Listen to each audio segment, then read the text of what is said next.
Hello everyone, మళ్ళా దేవుని వాక్కుతో మీ ముందుకు రావడానికి దేవుడు నాకు చూపించిన కృపను బట్టి దేవునికి వందనాలు తెలియజేస్తా ఉన్నాను. ఇవాళ ఆమ్, నా డైలీ పోర్షన్లోంచి దేవుడు నాతో ఏం మాట్లాడారు, నాకు ఏం అర్థమైంది అన్నది మీతో పంచుకోవాలని ఆశపడుతున్నాను. అది ఇర్మియా గ్రంథము 13వ అధ్యాయంలోని టాపిక్ అనమాట. ఏంటి మెసేజ్లోకి వెళ్ళబోయే ముందుగా అసలు ఇర్మియా గ్రంథం 13వ అధ్యాయంలో ఆ హిస్టారికల్ కాంటెక్స్ట్ ఏంటి అనేది మీతో చెప్దాం అనుకున్నాను. అంటే చాప్టర్ అంతా కాదు, కానీ నేను ఏ టాపిక్ అయితే చూస్ చేసుకున్నానో దాని విషయమే. సో ఇక్కడ అది లినెన్ శాష్ గురించి అనమాట. అంటే తెలుగులో ఏమంటుంది, అవిసెనార నడికట్టు, అవిసెనార నడికట్టు అని ఉంటుంది. సో ఈ ఇలిస్ట్రేషన్ ఇదంతా మెటఫారికల్ ఇలిస్ట్రేషన్ అనమాట. కంపేర్ చేస్తూ దేవుడు చెప్తా ఉంటారు. సో దీని విషయమై హిస్టారికల్ కాంటెక్స్ట్ అనేది కొంచెం బ్రీఫ్గా మనం చూద్దాం. ఏంటంటే ఇక్కడ ఫస్ట్ దేవుడు ఇర్మియాకు ఏమని చెప్తారంటే, నువ్వు వెళ్ళి అవిసెనార నడికట్టును కొనుక్కురా అని చెప్తారు. కొనుక్కొచ్చి అది నీ నడుముకు కట్టుకో అంటారు. ఇర్మియా దేవుని మాటకు లోబడి అట్లనే చేస్తారు. రెండోసారి దేవుని వార్త ఇర్మియా దగ్గరకు వచ్చి, మళ్ళీ నువ్వు ఏదైతే నడుము కట్టుకున్నావో ఆ నడికట్టును తీసుకెళ్ళి యూఫ్రేట్స్ దగ్గర పాతి పెట్టని చెప్తారు. అట్లాగే ఇర్మియా చేస్తాడు. మళ్ళా కొన్ని రోజులు గడిచాక దేవుడు వాక్కు ఇర్మియాకు ప్రత్యక్షమే ఇట్లా అంటుంది, ఏమనంటే, నువ్వు ఎక్కడైతే అది దాచావో ఆ నడికట్టును దాచావో దాని దగ్గరకు వెళ్ళి దాన్ని తవ్వి తీసుకురా అంటాడు. అలాగే తవ్వుతాడు. అక్కడ ఆ శాష్ చూస్తే, అంటే ఆ నడికట్టు చూస్తే ఎట్లుంటుందంటే పాడైపోయి ఉంటుంది. అది మనం 7వ వచనంలో చూడొచ్చు. నేను యూఫ్రటిస్ నదుకు పోయి త్రవ్వి ఆ నడికట్టును దాచిపెట్టిన చోట నుండి దాన్ని తీసుకుంటుని, నేను దానిని చూడగా ఆ నడికట్టు చెడిపోయి ఉండెను, అది దేనికి పనికిరాని దాయను. ఇక్కడ ఆ నడికట్టు పనికి రాకుండా పోయిందంట. అయితే ఈ యొక్క ఇలిస్ట్రేషన్ అంతటికీ దేవుడు ఎక్స్ప్లెయిన్ చేస్తూ కింద వర్సెస్లో ఏం చెప్తారంటే, ఈ నడికట్టు ఎట్లా పాడైపోయిందో, యెరూషలేము యొక్క గొప్ప గర్వాన్ని, అలాగే యూదా యొక్క గర్వాన్ని నేను అలాగే అణిచివేస్తానని చెప్తారు, అట్లానే పాడు చేస్తానని చెప్తారు. కానీ దేవుడు మరొక మాట చెప్తారు ఏంటంటే, ఈ నడికట్టు ఎట్లాగా మనిషి యొక్క నడుముకు దగ్గరగా ఉంటుందో, నేను నా ఇజ్రాయేల్ ప్రజలు కూడా అంత దగ్గరగా ఉండాలని అనుకుంటున్నాను. అట్లా నేను వారిని తీసుకొచ్చాను. సో నా జనులుగా ఉండాలని, నా ఘనత కొరకు, నా కీర్తి కొరకు, నా మహిమ కొరకు వారు అట్లా ఉండాలని అనుకున్నాను. కానీ వారు నా మాట వినట్లేదని దేవుడు చెప్తా ఉంటారు. సో ఇది బ్రీఫ్ కాంటెక్స్ట్ అనమాట. దేవుడు లినెన్ శాష్ని ఇలిస్ట్రేట్ చేస్తూ చెప్తారు ఇర్మియాకు. సో దీని నుంచి నాకేం అర్థమైంది అనేది మీతో పంచుకోవాలనుకుంటున్నాను. దీని పాయింట్స్గా చూద్దాము. ఒకటి, ఫస్ట్ పాయింట్ ఏంటంటే, దేవుడు మనల్ని విలువ పెట్టి కొన్నారు, లేకపోతే మనము విలువ పెట్టి కొనబడిన వారము. సో దీన్ని అర్థం చేసుకోవడానికి మొదటి వచనాన్ని మనం చదువుదాము. అదే అధ్యాయం 13వ అధ్యాయంలోని మొదటి వచనం. యెహోవా నాతో ఇలాగూ సెలవిచ్చెను, నీవు వెళ్ళి అవిసెనార నడికట్టుకొని నీ నడుమున దానిని కట్టుకొనుము.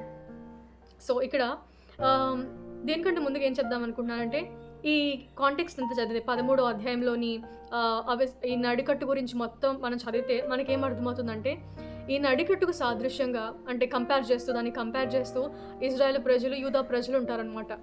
అంటే దానికి కంపేర్ చేస్తూ లినెన్ శాష్కి, అంటే నడికట్టుకు కంపారిజన్గా దాన్ని పోలుస్తూ ఇజ్రాయెల్ ప్రజలు, యూదా ప్రజలు ఉంటారు. అలాగే మనము కొంతసేపు ఇర్మియా ప్లేస్లో జీసస్ని, అంటే యేసు ప్రభువారిని ఇమాజిన్ చేసుకుందాం. నాకేం అర్థమైంది మీతో చెప్పడానికి. సో ఓకేనా, ఇక్కడ ఏమనుంది, దేవుడు ఇర్మియాకి ఏమని చెప్తారంటే, నువ్వు వెళ్ళి నార నడికట్టు కొనుక్కురామని చెప్తాడు. కొనుక్కొచ్చి నీ నడుముకి కట్టుకోమని చెప్తారు కదా. అయితే ఇక్కడ ఇర్మియా దాన్ని కొనడానికి కొంత వెల్లైతే చెల్లించాల్సి ఉంటుంది కదా. అట్లనే ఇక్కడ మనం చూసినట్లయితే యేసు ప్రభువారు కూడా మనల్ని కొనడానికి, మనల్ని ఆయన సొత్తుగా చేసుకోవడానికి కొంత వెల్లైతే చెల్లించారు కదా. ఆయన రక్తాన్ని కార్చారు, ఆయన ప్రాణాన్ని మన కొరకు పెట్టారు కదా. మనం కూడా కొనబడిన వారము. ఇది నా ఫస్ట్ పాయింట్ అనమాట. సెకండ్ పాయింట్ ఏంటంటే, మన పట్ల దేవుని ఉద్దేశము. దాన్ని అర్థం చేసుకోవడానికి మనము అదే గ్రంథంలోని 11వ వచనం మనం చదువుదాం. 11th వర్స్ చదువుదాం.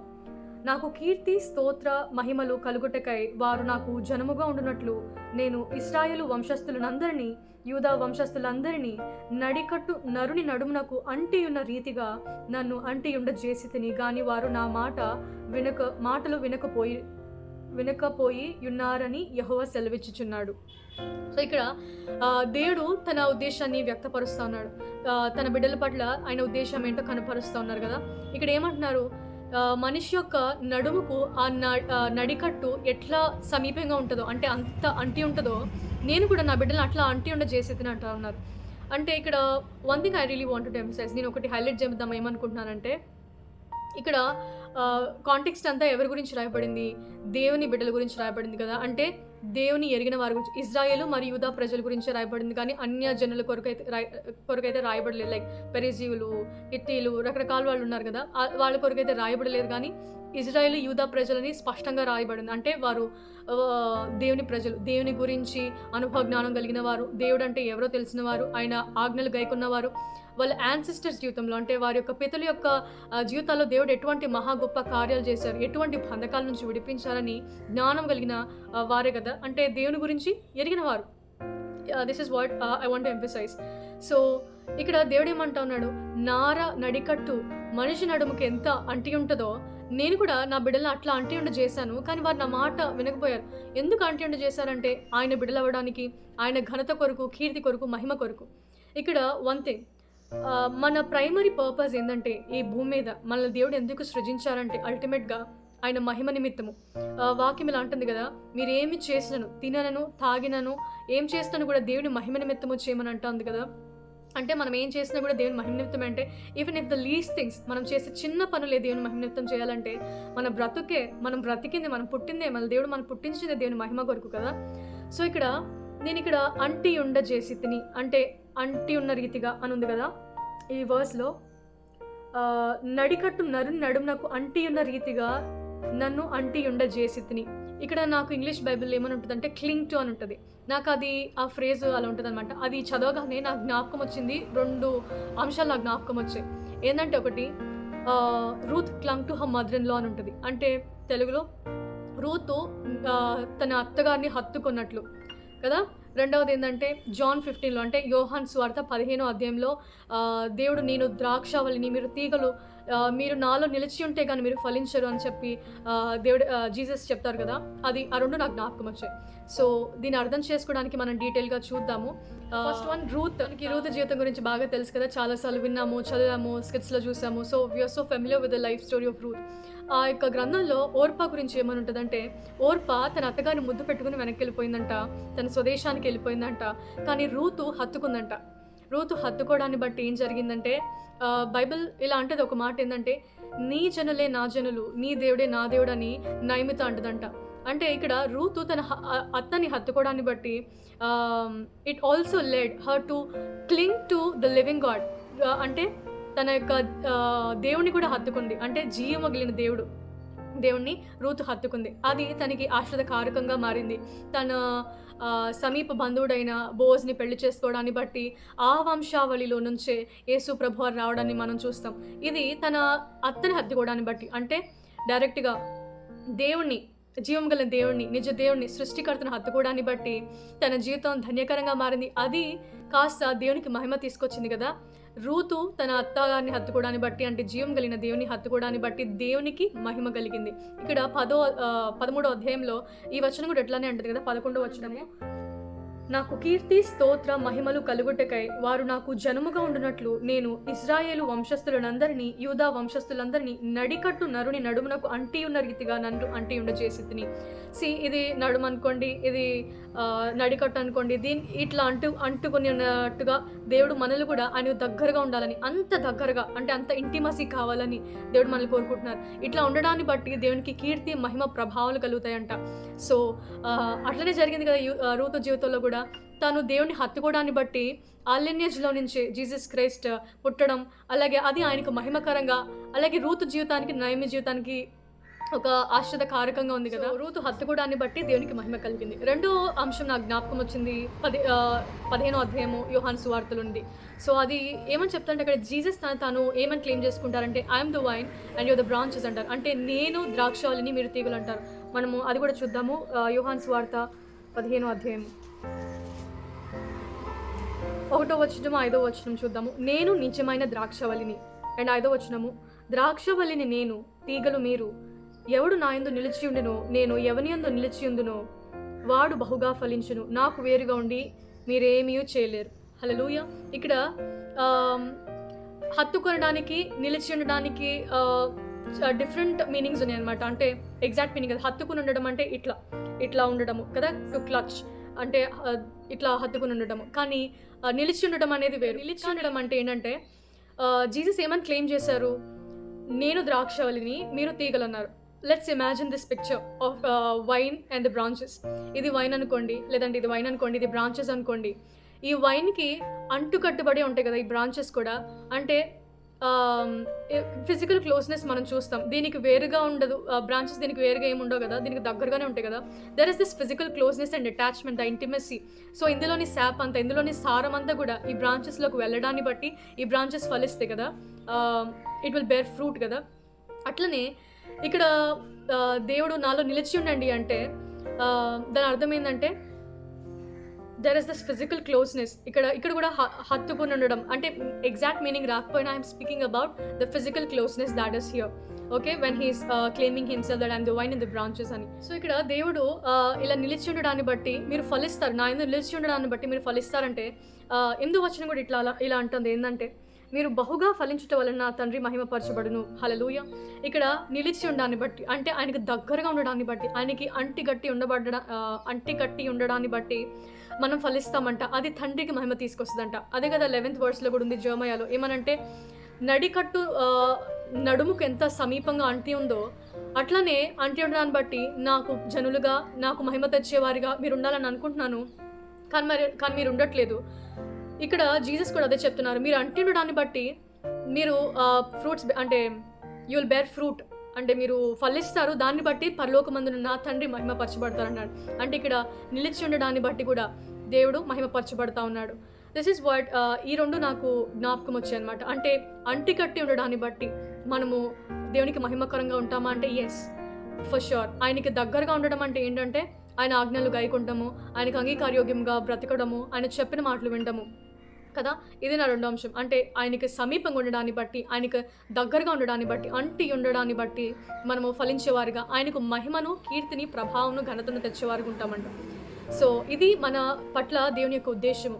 మన పర్పస్ ఏంటంటే, మన ఉద్దేశము ఇహమంది ఏంటంటే, మనం ఎందుకు జన్మించామంటే దేవుని మహిమ నిమిత్తమే, దేవునికి ఘనత చెల్లించడానికే మనం ఇహమందు జన్మించాం.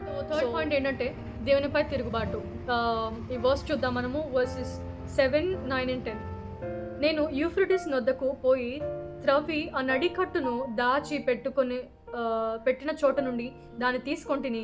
నేను దానిని చూడగా ఆ నడికట్టు చెడిపోయిండెను, అది దేనికి పనికిరానిదాయను. కాగా యెహోవా వాక్కు నాకు ప్రత్యక్షమై ఈలాగు సెలవిచ్చెను.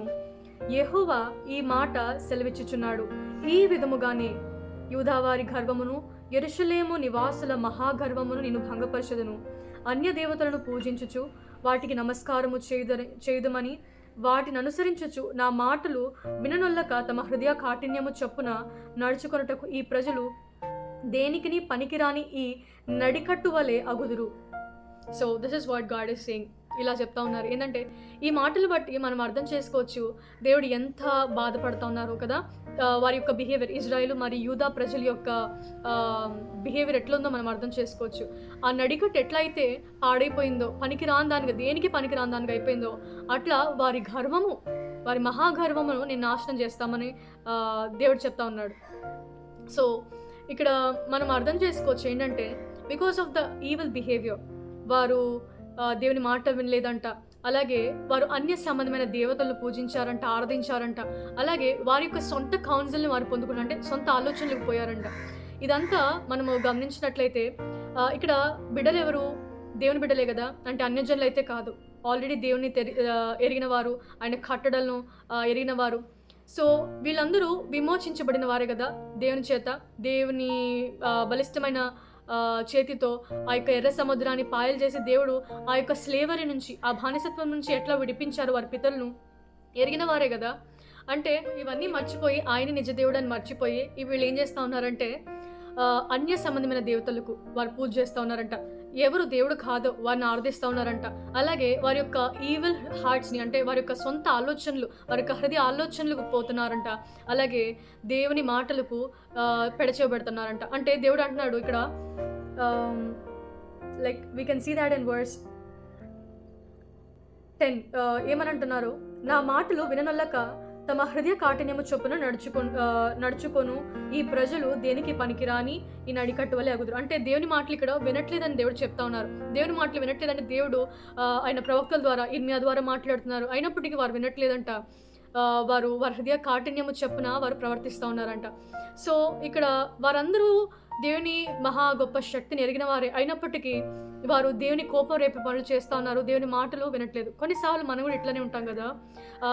మనల్ని ఎవరు రక్షించారు, వెళ్ళపెట్టి చెల్లించి మనల్ని ఆయన సొత్తుగా చేసుకున్నారు కదా యేసు ప్రభువారు మనల్ని కొన్నారు, ఆయన ప్రాణం పెట్టారు, మనల్ని విమోచించారు, పాప మరణాంధకారం నుంచి మనల్ని విడిపించారు, అలాగే అగ్నిగుండం నుంచి మన యొక్క ప్రాణాన్ని రక్షించారు కదా. ఆయన మనల్ని విమోచించినప్పుడు కొన్నిసార్లు మనం ఏం చేస్తూ ఉంటామంటే మనకు ఆయన ప్రయారిటీ. ఇక్కడ వీరు ఐడోలిట్రీ చేస్తున్నారంట, అంటే వేరే వాటి అన్య సంబంధమైన దేవతలను పూజిస్తున్నారంట. ఐడోలిట్రీ అంటే కేవలం అన్య సంబంధమైన దేవతలు పూజించడమే కాదు, కానీ వి ఆల్ నో ఏమనంటే దేవునికి తప్ప వేరే దానికి అధికమైన ప్రాధాన్యత మొదటి స్థానం మనం ఇచ్చినట్లయితే అది ఐడోలిట్రీగానే ఉంటుంది కదా. What we are giving priority rather God, దేనికంటే ఎక్కువ ప్రయారిటీ మనము దేవుని కంటే ఇస్తూ ఉన్నామో అది ఐడోలిట్రీ, అది ఐడల్ అనమాట. సో దాన్ని మనము ఐడోలిట్రీగా కన్సిడర్ చేయొచ్చు. సో అలా మనం ఉన్నామా?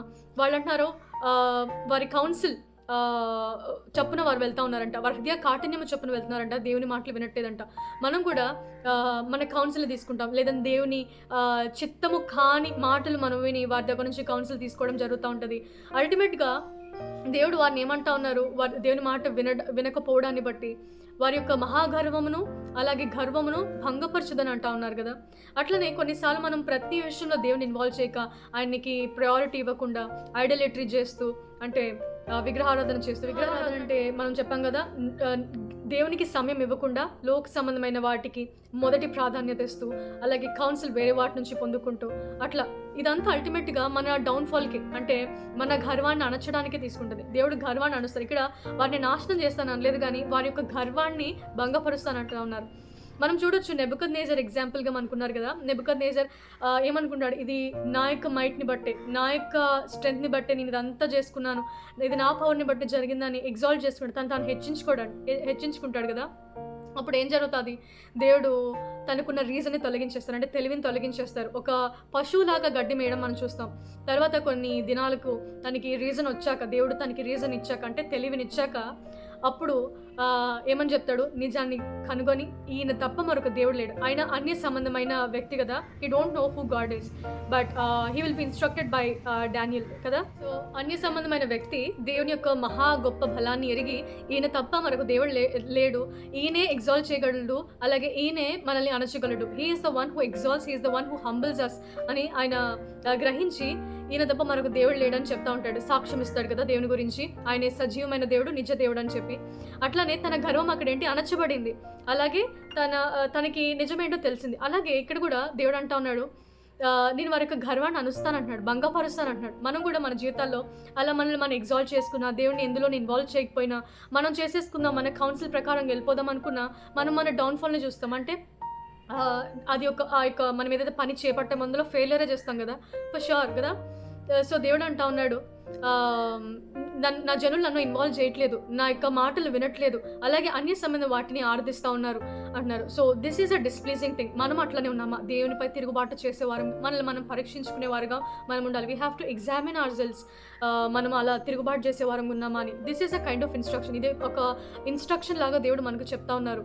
మనం ఇలా ఉన్నామా? ఆయన మాటలు వినక, అలాగే అన్య సంబంధమైన వాటిని ఆరాధిస్తూ, అంటే ఐడోలిట్రీ చేస్తూ, అలానే దేవునికి వ్యతిరేకమైన చర్యలు చేస్తూ, ఏమనుంది, హృదయ కాఠిన్యము చెప్పిన వారు నడుచుకుంటున్నారంట. సో అట్లా నడుచుకునే వారం ఉన్నామా లేదని మనం పరిశీలన చేసుకొని we have to change our వేస్. మనము మన యొక్క మార్గాల్లో చేంజ్ చేసుకోవాలి. ఇంకా 4th పాయింట్ మనం చూద్దాము. అదేంటంటే దేవుడి నుండి ఒక హెచ్చరిక. సో మనము దాన్ని అర్థం చేసుకోవడానికి 15 and 16 వర్సెస్ మనం చూద్దాం. చెవియొగ్గి వినుడి, యెహోవా ఆజ్ఞించుచున్నాడు, గర్వపడుకుడి, ఆయన చీకటి కమ్మజేయక మునుపే, మీ కాళ్ళు చీకటి కొండలకు తగులకు మునుపే, వెలుగు కొరకు మీరు కనిపెట్టుచుండగా, ఆయన దాని గాఢాంధకారముగా చేయక మునుపే, మీ దేవుడైన యెహోవా మహిమ గలవాడని ఆయనను కొనియాడుడి. హల్లెలూయా. ఇక్కడ ఇది నాకు చదివినప్పుడు ఏమని గుర్తొచ్చిందంటే సెకండ్ కమింగ్ గుర్తొచ్చింది. ఇక్కడ ఏమంటున్నారు, ఇజ్రాయెల్ ప్రజలకు ఇర్మియా ద్వారా దేవుడు ఏమని మాట్లాడుతూ ఉన్నారంటే, ఇంకా ఆ డిజాస్టర్, అంటే ఆ దినము రాకమునిపే, ఏది వెలుగు దినము కాస్త చీకటి దినము కాకమునిపే, ఆ డిజాస్టర్ డే రాకమునిపే, ఈ సమయం ఉండగానే మీరు దేవునికి మహిమ చెల్లించుడి, తగిన మహిమ చెల్లించడని దేవుడు చెప్తా ఉన్నారు ఇర్మియా ద్వారా. ఇక్కడ మహిమ చెల్లించడం అంటే ఏంటి? ఇక్కడ చెప్పారు కదా 11th వర్స్‌లో, నాకు సమీపంగా అంటుకట్టి ఉండడమే నాకు ఉండడాన్ని బట్టి నాకు కీర్తి, మహిమ, ఘనత, ప్రభావాలు కలుగుతాయి. అంటే అంటుకట్టి ఉండడం అంటే ఇక్కడ ఉద్దేశ్యం ఏంటి? ఆయనకి సమీపంగా ఉండడం అంటే ఆయన యొక్క మాటలు గైకొనడము, ఆయన మాటకు విధేయత చూపించటము, ఆయన మాటకి చెవినిచ్చి దాని ప్రకారంగా మనం జీవించడం, ఆయన ఆజ్ఞలను అనుసరించటము కదా! అది అంటుకట్టి ఉండడం అంటే కదా! సో, ఇక్కడ దేవుడు ఏం చెప్తా ఉన్నారంటే ఆ ప్రజలకు ఇర్మియా ద్వారా, సమయం ఉండగానే, తరుణం ఉండగానే, ఈ వెలుగు చీకటిగా మారకముందే, మరణాంధకారముగా మారకముందే మీరు దేవుని ఆశ్రయించి ఆయనే దేవుడని, ఆయనే గొప్పవాడని కొనియాడుడి అని చెప్తా ఉన్నారు. దేవునికి తగిన మహిమ చెల్లించుడి అని చెప్తా ఉన్నారు. సో నాకు కూడా జ్ఞాపకం వచ్చింది సెకండ్ కమింగ్ అనమాట. మనము దేవుని బిడ్డలము, ఎరిగిన వారము, ఆయన యొక్క గొప్ప క్రియలను తెలుసుకున్న వారం. ఒకవేళ దేవుని మార్గం నుండి మనము తొలగిపోతే, అంటే ఆయన నుంచి వెనక్కి వెళ్ళిపోతే, దేవుడు మనకు అనేక పర్యాయాలు ఆయన ప్రవక్తల ద్వారా, లేకపోతే ఆయన సేవకుల ద్వారా, వాక్కు ద్వారా చెప్తా ఉన్నారు కదా, like what come back to me, నువ్వు ఆ యొక్క పాపక్రియను విడిచిపెట్టిరా, లేకపోతే నా తట్టు తిరిగిరా అని దేవుడు మనతో చెప్పినప్పుడు కూడా, ఇప్పుడు కాదులే, తర్వాతలే, ఇంకా అప్పుడే రాలేదు కదా, అప్పుడు చూసుకుందాం, ఇంకా సమయం ఉంది కదా, నేను బ్యాప్టిజం తీసుకోండి, లేకపోతే రక్షణ పొందని అని చెప్పినప్పుడు కూడా తీసుకుంటా they'll say this one word, తీసుకుంటా అంటారు, కానీ they'll not try to take a step forward. So ఒక అడుగు ముందుకు వేయడానికి ఇష్టపడరు. సో ఇక్కడ కూడా ఇలా చాలామంది ఉండొచ్చు, అంటే తర్వాత చేస్తాను పోస్ట్ పోన్ చేయడం, దేవుని రక్షణ విషయంలో, లేకపోతే రక్షణ పొందుకునే విషయంలో ఆలస్యం చేయడం, బాప్తిజం తీసుకునే విషయంలో ఆలస్యం చేయడం, లేకపోతే వెనక్కి వెళ్ళిపోయినప్పుడు, లేకపోతే పాప స్థితిలో ఎరిగి ఆయన సొంత రక్షకుని అంగీకరించి బాప్తిజం తీసుకొని పాప స్థితిలో మరలా పడిపోయినప్పుడు, దేవుడు మరలా పిలుస్తూ ఉన్నప్పుడు వాక్యం ద్వారా, లేదా ఆయన సేవకుల ద్వారా మాట్లాడుతూ ఉన్నప్పుడు, why don't we come back? ఆయన అంటూ ఉన్నాడు, ఆయన దగ్గరకు వచ్చి మనం మారు మనసు పొంది మన పాప క్షమాపణ నిమిత్తమై మన పాపంలో ఒప్పుకొని ఆయన రక్తం ద్వారా కడగబడాలని, ఆయనకు తగిన మహిమ చెల్లించాలని దేవుడు ఆశపడుతూ ఉన్నాడు. సో ఇప్పుడు కాదు, తర్వాత అంటే ఇక్కడ ఏమంటున్నాడు? ఆ యొక్క వెలుగు దినము చీకటి కాక మునుపే దేవునికి తగిన మహిమ చెల్లించుడి అంటున్నారు. యెషయా గ్రంథంలో కూడా ఇట్లుంటుంది కదా, ఏమని? Seek him while he may be found, Jehovah దొరుకు కాలమందే ఆయనని వెదకుడి అని కదా. సో ఆయన ఉన్నప్పుడే, ఆయన కృపాకాలము మనకి అనుగ్రహించినప్పుడే. ఇంకో అదినం వచ్చిందనుకోండి, సిద్ధపడిన వారు ఎట్లుంటారంటే భయముతో, ఆందోళనతో ఉంటారంట, కానీ సిద్ధపడిన వారికి అది ఎంతో సంతోషకరమైన దినం అంట. సో బుద్ధిగల కన్యకులు ఎట్లా సిద్ధపడారటువంటి సిద్ధపాడగలిగిన జీవితం ఉన్నప్పుడు they will be such a kind of joy, చాలా ఆనందం ఉంటుంది. ఎప్పుడైతే అలా సిద్ధపడలేదో వారికి అదొక మహా భయంకరమైన దినంగా ఉంటుందంట. సో ఆ వెలుగు కాస్త, అప్పుడు ఇక్కడ వెలుగు కాస్త చీకటిగా మారటం అంటే ఏంటంటే, ఇక్కడ వారు వెలుగు కోసం వెతుక్కుంటారు, కానీ అది చీకటిగా మారిపోతుంది. దేవుడు ఏమంటా ఉన్నాడు? నేనే వెలుగును అంటున్నాడు. అప్పుడు యేసు ప్రభు వారి కొరకు వెతుకుతారు, యేసయ్యా నాకు రక్షణ ఇవ్వండి, నాకు రక్షణ ఇవ్వండి. అంత్యదినంన ఒకవేళ అలా మొరపెడితే అవకాశం ఉంటుందా? ఉండదు. మనం యేసు జీవితంలో కూడా మనం అస్తమానం వింటుంటాం కదా వాక్యంలో ఏమని, ఇక్కడ హీబ్రూస్లో తన బర్త్ రేట్ కొరకు తర్వాత చాలా వెతుకుతాడంట, దేవునికి మొర పెడతాడంట, అయినప్పటికీ అవకాశం లేదంట, తన యొక్క మొర వినబడలేదంట. అట్లనే ఇప్పుడు ఎంత సువార్త చెప్తున్నా వినకపోయినా, లేకపోతే ఎంత దేవుడు వెనక్కిరా అని పిలుస్తున్నప్పటికీ కూడా ఇప్పుడు కాదు, తర్వాత అని పోస్ట్పోన్ చేసిన దేవుడు అదే అంటున్నాడు, ఆ వెలుగు కాస్త చీకటిగా మరణాంధకారముగా మారిపోతుంది. సో అలా మారక మునుపే, యెహోవా దొరుకు కాలమందే, అది సమీపంగా ఉండగానే, దేవుని కృప సమీపంగా ఉండగానే ఆయన వెతికి ఆయనకు మహిమ చెల్లించమని దేవుడు వాక్యం ద్వారా మనతో మాట్లాడుతూ ఉన్నారు. So what we have to do, మనము మన యొక్క పాపక్రియలను విడిచిపెట్టి పిలుస్తున్నప్పుడు మనము ఆలస్యం చేయక వెంటనే వెళ్ళి ఆయన కోరుకున్న రీతిగా మన పాప క్షమాపణ చేస్తూ ఆయన రక్తంలో కడగబడి ఆయన తగిన మహిమ చెల్లించే వారం అయితే మనం ఆ ఉగ్రత దినం నుండి తప్పించుకునే వారంగా ఉంటాము. Hallelujah. This is what God is really expecting from us. ఏమని? ఆయనకు అంగీకారోగ్యంగా జీవించాలని. సో ఈ పాయింట్స్ నాకు అర్థమయ్యాయి. యేసు ప్రభు వారు ఎవరో ఎరగని వారు ఉన్నట్లయితే, యేసు ప్రభాని అంగీకరించిన వారు ఉన్నట్లయితే, దేవుడు మీకు ఒక ప్రేమపూర్వక ఆహ్వానాన్ని ఇస్తూ ఉన్నారు. ఏంటంటే, రక్షణ పొంది మారు మనసు పొందిన యెడల నీతి జీవానికి వారసులు అవుతారని. He is giving you all an open invitation to come to him, to know him personally. ఆయన్ని స్వంత రక్షకునిగా అంగీకరించి ఆయన వ్యక్తిగతంగా కలుసుకోవాలని. అది ఎట్లా అంటే, మీరు ఆయన గురించి ఆయన వాక్కు ద్వారా తెలుసుకోవచ్చు. లేదు చాలామంది ఇట్లా చెప్తా ఉన్నారు ఏందని చెప్పి మీకు అలాంటి సందేహాలుంటే, you can pray to God. ఆయనకే విశ్వాసంతో మొరపెట్టండి. ఏమనంటే, దేవా ఇంతమంది ఇట్లా చెప్తా ఉన్నారు, అది నిజమా కాదా? ఒకవేళ నీ నిజ దేవుడు అయితే నాకు కనపరుచుకొని మీరు ప్రార్థన చేయండి. ఆయన వాక్కు ద్వారా కానీ రకరకాల రీతిగా ఆయన మీకు బయలుపరుచుకుంటారు. So this is how God is calling you, giving an open invitation. మీకు ఒక ఆహ్వానాన్ని ఇస్తా ఉన్నారు. ఆయన ఎందరు అంగీకరించారు, ఎంతమంది ఆయన ఎందు విశ్వాసించారో వారందరినీ కూడా ఆయన బిడ్డలు అయ్యేట్టుగా అవకాశం దేవుడిచ్చారని దేవుడు సెలవిస్తున్నారు వాక్యంలో. సో ఆయన మిమ్మల్ని పిలుస్తున్నాడు ప్రేమపూర్వకంగా. ఆయనే దేవుడని మీరు గ్రహించుకున్నట్లు వాక్యాన్ని మీరు చదివితే ఇంకా పూర్తిగా అర్థమవుతుంది ఎవరు యేసు దేవుడు అని చెప్పి. So I'm requesting you to accept Jesus Christ as your personal savior, knowing who God really is. That's it all for today. See you again with the word of God. Bye.